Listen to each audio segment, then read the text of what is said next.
راديو إيرنا ناصا ድምፂ ኤርትራውያን ዕለታዊ ዜና ኣብ ኤርትራ ብዘይክሲ ፍርድን ፍትሕን ንልዕሊ 20 ዓመት ተኣሲሮም ድሃዮም ዝጠፍአ ናይ ፖለቲካ እስራት ንምዝካር ዝዓለመ ስእላዊ ምርኢት ኣብ ጀኔቫ ከም ዝቐረበ ወኪል ሬድዮ ኤርና ካብታ ከተማ ሓቢሩ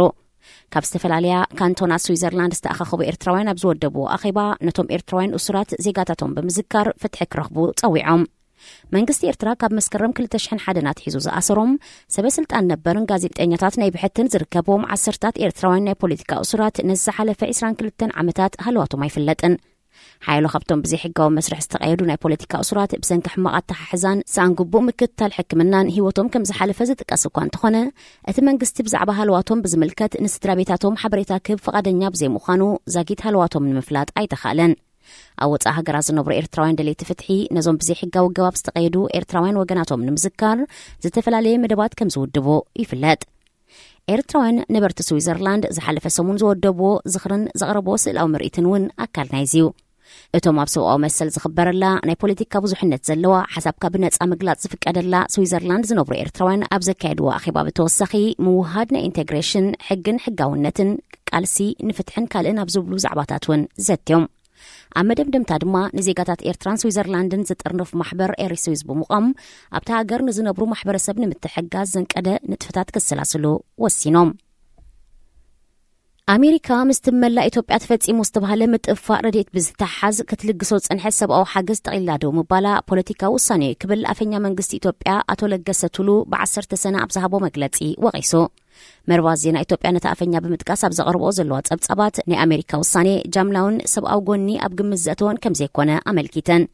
ብመንግስቲ ዝውነን ትካል ረድኤት ኣሜሪካ USAID ናብ ኢትዮጵያ ክልኮ ዝጸንሐ ረድኤት ብደረጃ ፌደራል መንግስቲ ክልላትን ሰራዊትን ምጥፋእን ስርቅን ተፈጺሙ ብምባል ናብቲ ሃገር ክልኮ ዝጸንሐ ሰብኣዊ ሓገዛት ደው ከም ዘበለዩ ኣነጺሩ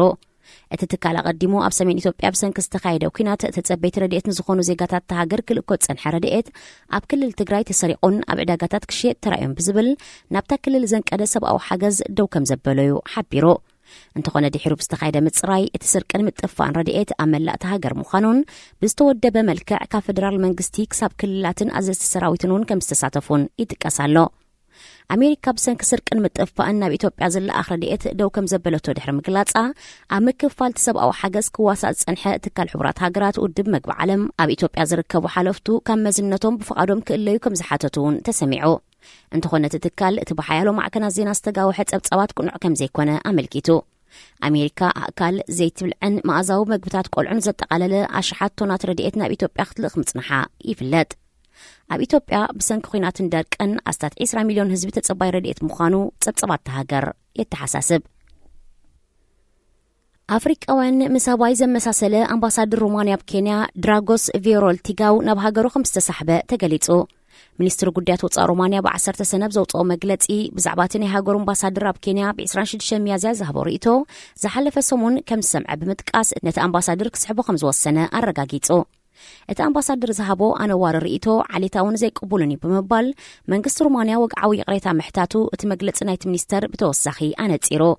ኣምባሳደር ሮማንያ ኣብ 26 ሚያዝያ ኣብ ከተማ ናይሮቢ ኣብ ህንፃ ሕቡራት ሃገራት ኣብ ዝካየድ ዝነበረ ዋዕላ ብመስኮት በይ ምስ ረኣየ ጉጅለ ኣፍሪቃ ኣብ ኣኼባ ካሕብሩና መጺኦም ክብል ከም ዝቐለደዩ ተጠቒሱ ብቐልዲ ተወኪል ሮማንያ ኣብ ኬንያ ዝተቆጥዐ ኣምባሳደር ደቡብ ሱዳን ኮላ ጆንጎ ኣፍሪቃውያን ብሕብረት ንዓሌታዊ መግለጺታት ብትርኽ ክኾንኑ ፀዊዑ